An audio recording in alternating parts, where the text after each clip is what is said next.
Welcome to It's a Grand Life, where our mission is to be a voice for grand families and kinship caregivers everywhere. Did you know that in the United States alone, there are 2.3 million grandparents raising their grandchildren? 2.3 million.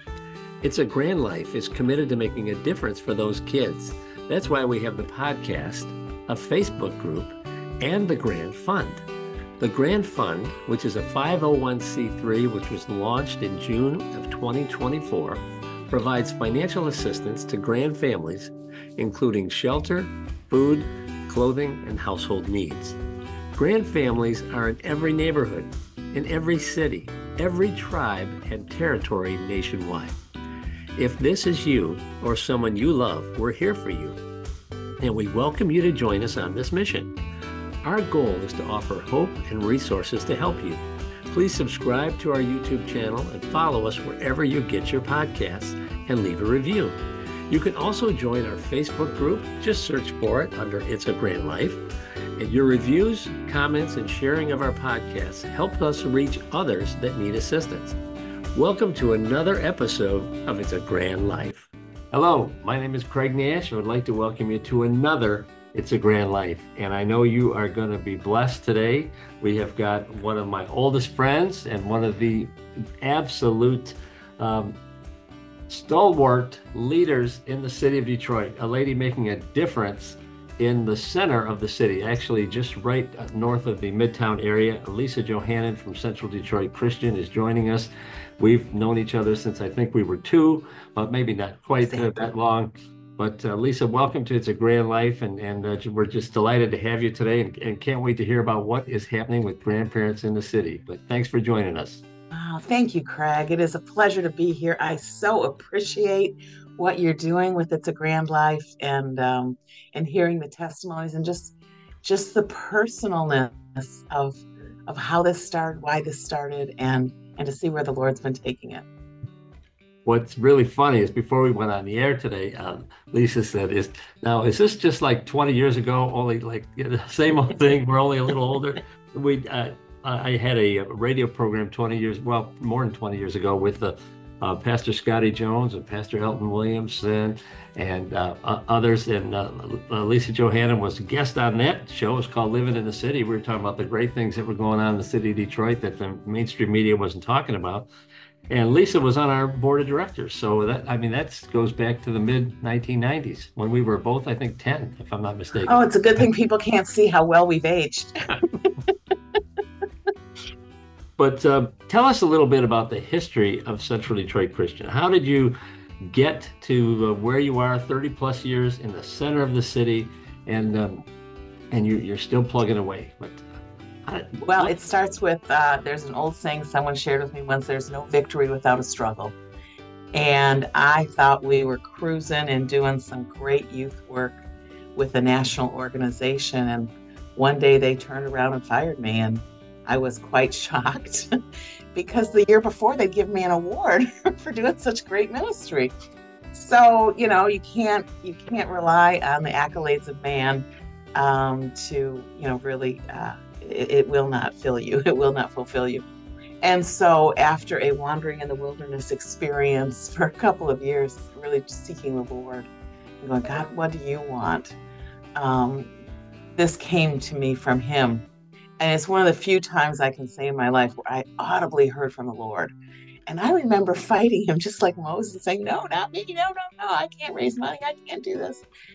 And, finally I just said, why am I arguing with God? You cannot win an argument with God. And he just showed me in that first year, boy, it's so great to remember these things, Craig. Just showed me his faithfulness in that first year, how he took care of everything and just supplied our need in such a tremendous way.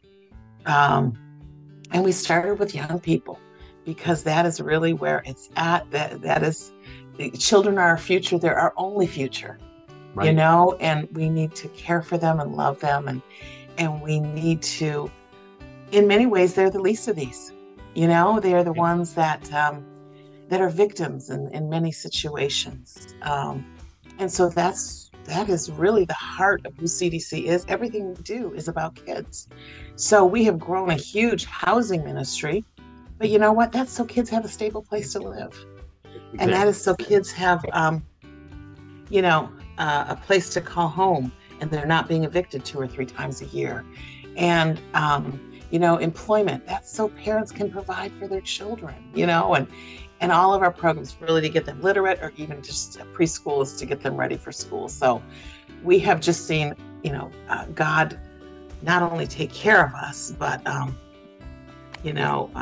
grow us to a point where here we are 30 years later, and we are just running a ton of, probably seeing 400 or 500 kids a week, 500 plus in the summer, and just really doing all kinds of stuff to help people have a better quality of life in this community.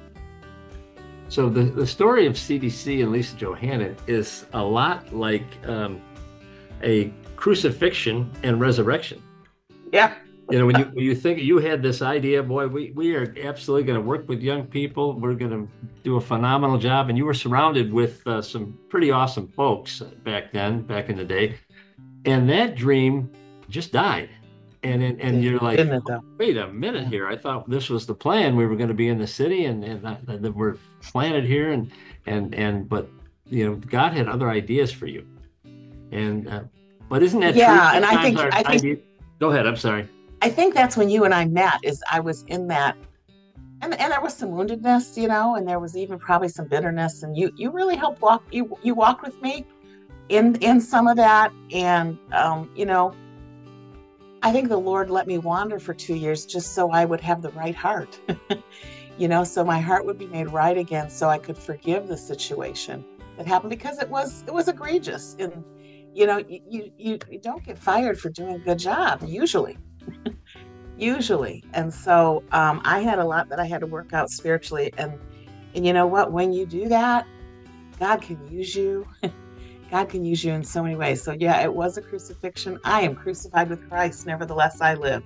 Yet not I, but Christ lives in me. The life that I now live, I live by the faith of the Son of God. Amen. And that's your story, but that's also a cinematic view of what's happening in your ministry. I bring that up because I was at some training this past weekend, and the speaker talked about, look, if you're trying to be creative, your idea may run this course, and that is, it's a great idea, and that's birth, and then you may have a little crucifixion where your idea dies, and you're thinking, boy, am I in the right spot? And then God will resurrect that if that's His, and make it better, and in the process make us better. Yeah. And I'm going to take an offering here in a minute, if you don't mind. Well, I mean, if we talk about just discipleship is self-death and reproduction, where we allow God to control us to the point where we are sharing the gospel with others. And I miss saying that about CDC, but we are so much about evangelism, so much about finding the lost and bringing them to our Savior. And it's a tough road. And please do not be deceived. Satan is alive and well in trying to make sure that we don't do that in so many ways I can't even begin to describe. But you continue to keep your nose to the grindstone and plug away, and the Lord brings all these people into your life, and you love on everybody, regardless of race, color, and creed. They don't have to be Christian for you to love on them. They could be Hindu, Muslim, what have you. You just love on them like you're commanded to, and that's and I've seen that for 30 plus years, and the scope of CDC, which started like a small youth ministry, has expanded. I don't know how many fold, but it started in my basement, right, which was maybe 800 square feet, right, 900. And now we're in a 37,000 square foot building, if you want to talk about it from that perspective. We started with 40 plus kids, and now we're 10 times that. We started with a $100,000 budget, now we're $6.5 million. So there's so many ways you can measure the growth. Right. And, you can also measure it in the number of lives that have come to know Christ. And this past year, in 2024, one of the particular highlights was that we did $969,000 in home repair for families in our community who needed just a variety of different things. And some of those were grandparents. You know, I mean, we have an old housing stock in the city of Detroit, and we just really needed to get busy. And the funding community has listened and the coffers have been opened and the doors have been opened, and we've been able to help a couple hundred families with home repair. It's huge. It absolutely is huge. And yes, those homes need repair, but those are older homes that require a lot of resources to repair them, right? Yeah. They're not those little tiny homes that everything's steel roof and the whole thing. So I they're wish. expensive repairs. And Yes, everything is special order. No, yeah, I believe that, right? They're kind of beautiful it's homes. true. Yeah, kind of it's true. It is. Yeah, but it's a great way. Most of our clients in that home repair realm are senior citizens. They're over the age of 62, and they're the ones who've held on to these homes for years and years and years. But when you're on a fixed income, you sometimes have to choose between, do I get my gutters fixed or do I eat? And with the inflation that we've experienced, a lot of homes have been neglected and have had delayed maintenance. And so it's a great time to be doing this. And that escalates the amount of maintenance the longer you wait for that Oh, maintenance. yeah. And it, of course, Oh, my goodness. awesome. What about I know you're addressing the housing, and you've got this amazing program for young people at Central Detroit Christian, but are you doing anything in the area of childcare or in the area of education for the kids? Yeah, so I think it's been 7 years now that we opened our preschool, Pathways of Promise preschool, and we have become a 5-star facility, which is the highest rating you can get. And we are licensed for 56 children. And we did that because we found out that at least 40% of kids entering Detroit Public Schools were not prepared for kindergarten. And so our goal was that we're at least churning out kids who are ready to go into school. And because if you enter kindergarten and you're not prepared, you don't catch up in first grade. Or second, you just fall further behind, which leads us to our 3rd grade reading crisis, which I know you're referring to, Craig. We've had an issue in our community that only 10% of the children in our community are reading at grade level. And that's a crisis. Yeah. Because 90% are not. And it used to be lower than that, but we know we help make a difference. It used to be only 3%, and now we're at 10% in this one past year. We know it's because of our program, because we've been able to filter a couple hundred kids in each year. So we're seeing remarkable differences in our literacy program, and kids learning how to read. We've got a program that works. It requires the loving attention of volunteers. So anyone who's listening, if you've got time on your hands, we would love to have you come down here and read with a kid. 1 day a week, 2 or 3, we'll take your choice. And we are also doing, and the kids who score the worst right now are our middle school kids, 6th, 7th, and 8th graders. And so we've got to close that gap as well. But then, so that we have a continuum of care for people. We then also have a high school program for 9th through 12th graders, and we're focused on getting them ready for employment or education, further education. We're focused on getting them jobs right now. We're focused on helping them develop their leadership skills. We're focused on them being disciples of Christ, and God is at work. God is at work in people's lives. So yeah, we're doing a little bit of education. Okay, well, that's my favorite part, so I had to bring that up. I know. And what about but in the high school age, you are seeing kids that are getting prepared to go either the trade path or the college path. And what I like about Central Detroit Christian, you've been around so long, is that you have graduates of the program come back and work with kids in the summers and what have you. And that's continuing, right? It sure is. And, some of our staff, too, are people that have grown up in our program. Sean, our sports director, grew up in a CDC program. Daryl has grown up in our program, and he does construction. Graylin, our construction manager, he's 50, but he was a part of our program in some way, shape, or form way back when we first started, and so it's great to see staff members come back and we're able to hire them because they know the community better than anyone. Right. They know the people who are here. And so it really makes a difference. Well, you are certainly making a difference. And I received a one-page highlight reel, if you will, of all the work that has been done over 30 years with Central Detroit Christian. And I just thought that was so great with and your that you send out. And the pictogram, yeah. Pictogram, it was just a ton of information and 8.5 by 11 sheet of paper. But one of the things that really jumped out at me is that you started 17 businesses. Yeah. And I don't think folks realize that. Anywhere there was a need, you and your incredible staff have tried to address that. And whether it's educating on tax preparation and how to take care of your property tax and other things so you can save your house. And if you were a government entity, you have billboards on every bus in the city, but you're not.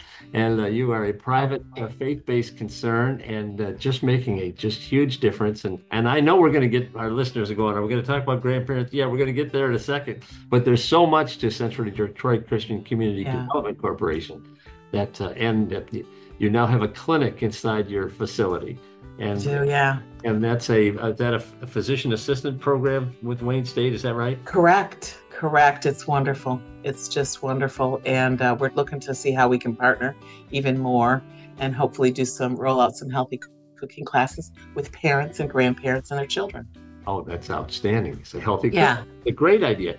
So what about these grandparents? And you were the one that told me regarding the city of Detroit. I found this statistic just mind-blowing, that approximately 50% of the kids in the city of Detroit are being raised by grandparents. Is that still the case? I know in our community it's somewhere between 30 and 35%. 30 and 35. So maybe there are certainly places where it's much higher, and we have, in some instances, we've really lost a generation of people who are not parents, and grandparents have had to step in, and we see that a lot. We see a lot of kids, and you know what? I'm grandparent. I have a 4-year-old grandchild. So we take him for one overnight a week, and I'm tired. When he leaves, I'm tired. So I can't imagine. Well, I can imagine the sacrifice of sleep, the sacrifice of just your physical ability to function on a 7-day-a-week basis. That's amazing. That's just amazing to me. And yet people do it because of their love for children. And we try to honor those people as much as we can. We have a list here in our office, Craig, of all the, I think the hardest is the preschoolers. We've got 6 grandparents who are raising preschoolers. They run you in circles. Oh, tell me about it. 100%. And what is, have you had any of your we call those grand families, any of your grand families that, they were, instead of having one grandchild, they may have 3 they're raising? Yeah. And we see that particularly with our elementary school children. And I know we had a hard case with Child Protective Services last year, and the children had to be removed from the home. And we were so grateful that the grandparents stepped in and said, we will take these children. Because so often when you have a Child Protective Services situation, the kids have to be split up. And you don't want to see that because the family's already fragmented because of this intervention. And so that is what I see grandparents doing a lot, is stepping in and keeping the family as intact as they can. And they are phenomenal. I also see where a lot of kids, where grandma is really mama, and mama is almost like their sibling. It's their bigger sister. Yeah. And yes. And it's kind of cute to see that, But yeah, our grandparents our grandparents love our programs because I think it gives them a little break. Amen to that. I know it gives them a break. Yeah. And there's sometimes when they even call our male staff, and I just go, Marquise is just really, I'm having behavioral problems. Can you help me? And so there are times when our staff intervenes and helps grandma, with the discipline and with trying to help Marquise or whoever, stay in line. and obey and respect grandma. And so for that, we just have a great relationship with our grands. Absolutely. I know that to be true, and it's just so great to hear. But if we're in this space at It's a Grand Life, we're supporting grandparents who are raising grandkids, and it's a beautiful space to be in because it's nonpartisan. There's not a lot of chaos here. There's no racial issues. When I say to an African American grandparent who's raising their grandkids, "Hey, my daughter is living on the streets of Detroit," he or she gets it. And there's no issues with it. I understand their issues and they understand mine. But which is very unusual in our country because there's such division and they're pointing fingers. You're right, Craig. So there are going to be listeners to this podcast, Lisa Johanon from Central Detroit Christian right here in the city of Detroit, that are going to want to come alongside you in this regard. And how could they support grandparents in the city of Detroit through Central Detroit Christian? Oh, that's a great question. I wish you would have prepped me earlier. No. You're pretty good at thinking on your feet. Sure. There's a variety of ways. And, being a friend is, I think, the biggest one. Coming alongside someone. And if we got permission that you could call them and just encourage them, on a regular basis. I know I'm doing that with a couple of executive directors in Southwest Detroit right now with all the immigration issues going on. I just said, I'm going to pray for you. I'm going to call you weekly and see how you're doing. And they just burst out crying when I said that, they're under so much pressure. So an encouraging word is so valuable in a person's life. You don't know what they're going through, but your call could be just that salve on that wound that they need right then and there.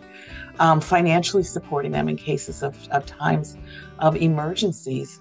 Most of our grands are living on a very fixed income, meaning that they only get Social Security.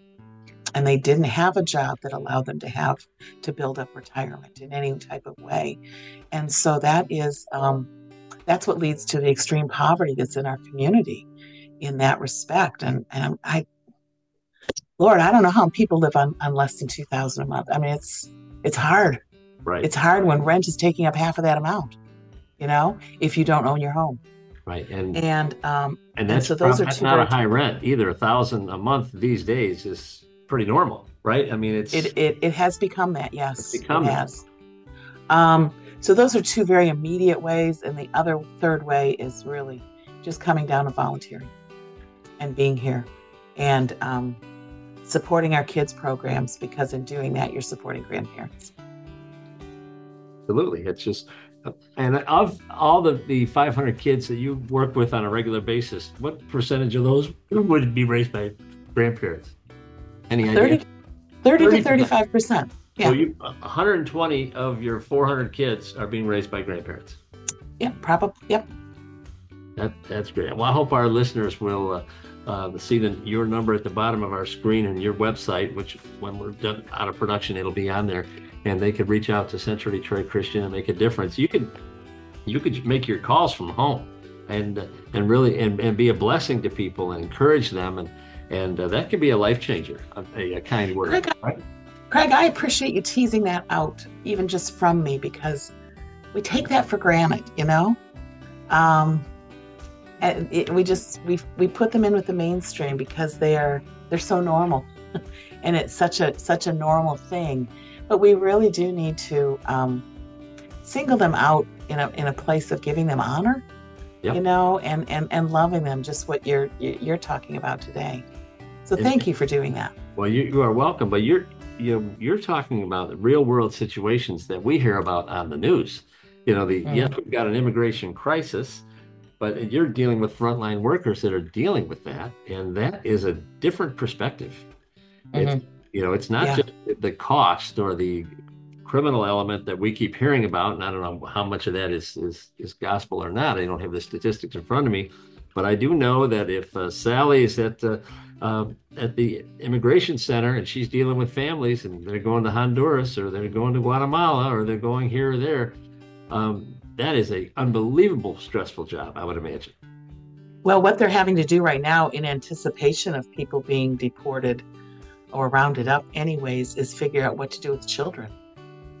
They're not staying because they're taking the adults, they're not taking children. And so where do these kids go?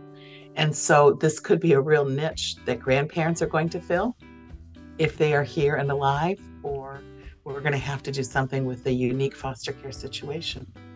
And that's one of the biggest struggles they're working through right now in Southwest.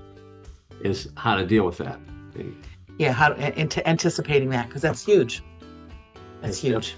Absolutely huge. So the number one thing you would think of that. People just don't think of the kids. We're just going to get rid of all these criminals. But yeah. Well, not only that, we haven't talked about the fentanyl problem, and that which is the result of which has been grand families, grandparents raising grandkids. This phenomenal explosion of this toxins that kids look at these pills like they're the real thing, and they're not. And the rate is 100,000 a year from fentanyl in this country. And if we eliminate fentanyl, that would dramatically reduce the number of grand families that come online across the country. Oh, for sure. For sure. And you're seeing that with your grandparents, I would imagine. There's been a lot of yes, sir. fentanyl deaths and what have you. So drug deaths are drugs that have incapacitated people. Yes. Yeah. And they can't function. So we're in a very, very precarious time. And that's what God has called us as Christians to be, people who run into the burning building, not run away from it. And that's what we do here at CDC, and that's what you're doing with It's a Grand Life.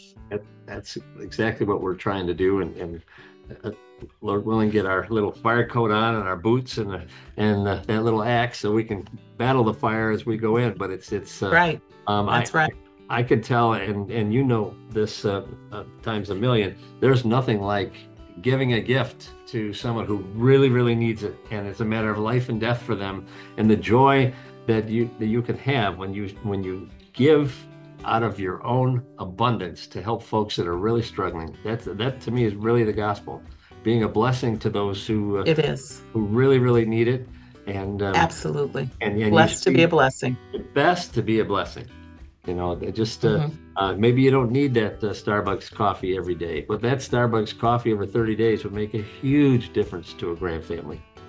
It would. I mean, so I want to challenge our listeners and those of you who follow It's a Grand Life. Why don't you consider supporting Central Detroit Christian? Maybe you could adopt a grand family. I mean, it's just.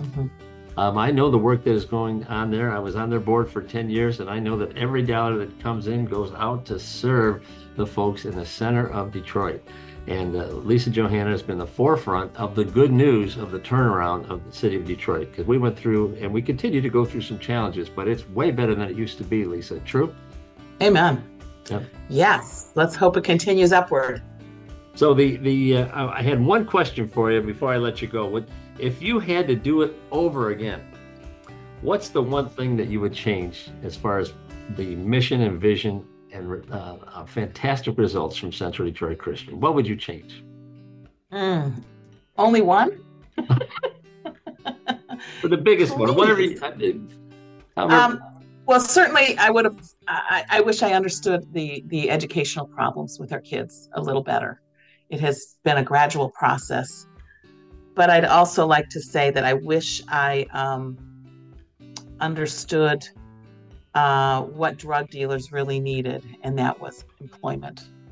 That they're not doing that to poison our community. They're doing it because they don't know of any other way to bring money into their household. And when I learned that about 15 years ago, I said, wow, I could have really changed a whole lot more lives if I would have known that sooner. That's one thing that I always have in the back of my head. That's a crazy one, I know, but yeah. That's big. But that's very logical. I've got to feed my babies. How am I going to do that? Right? Exactly. So that is exactly. Even when I talk to him today. Now there's some that won't give it up, right. Regardless, but it's just, yeah, I feel like I had that eureka late in life. Wish I had it earlier. That's all. And hopefully there'll be some business owners that'll be listening today and want to make a difference. Maybe they reach out and have a conversation with you about how do we employ the toughs that are the folks that are really a challenge to employ. So Lisa Johanon, thank you so much for being our guest here on It's Thank a you, Grand Craig. Life. You are one of our partners in the city. So if you are donating to It's a Grand Life, chances are some of those resources are going to end up in the city of Detroit anyway, because we have partners that are folks of integrity, and they're making a difference with grand families. That's right. That's right. We did a washer and dryer just this month, and previous to that, a bed that Grandma didn't have, and just clothing. So you have been an awesome partner. And remember, we had one young man that needed headphones when it was time to go back to school. If you just so he could concentrate. Yeah. So he could concentrate. So it's you never know. You never know what Grandma needs. You have no idea. But Lord willing, we're making a difference. So thanks so much for being our guest here. We look forward to chatting with you down the road and hearing more about this partnership as it continues to evolve. And God bless you and your wonderful team. And please say hello to everybody for us. And I will. I'll do that. I promise. And we look forward to seeing you again really soon in person, as well as on It's a Grand Life. Thanks for being our guest today. That would be great, Craig. Thank you so much. Have a great one. Bye-bye. Thank you for joining us today for It's a Grand Life. It's a Grand Life provides vital content, regulatory updates, and subject matter experts that are committed to supporting the 2.4 million kids and their caregivers from every neighborhood, every city, every tribe and territory nationwide. Please subscribe to our YouTube channel or wherever you get your podcasts and leave a review. Every new subscriber and review helps us reach others that need assistance. As caregivers, we are united in purpose. We are driven by hope while providing strength for today and hope for tomorrow. We are truly making a difference while living the grand life. If you have a suggestion for a future episode, please reach out to us. But we'll see you next time for another It's a Grand Life. Thank you for joining us.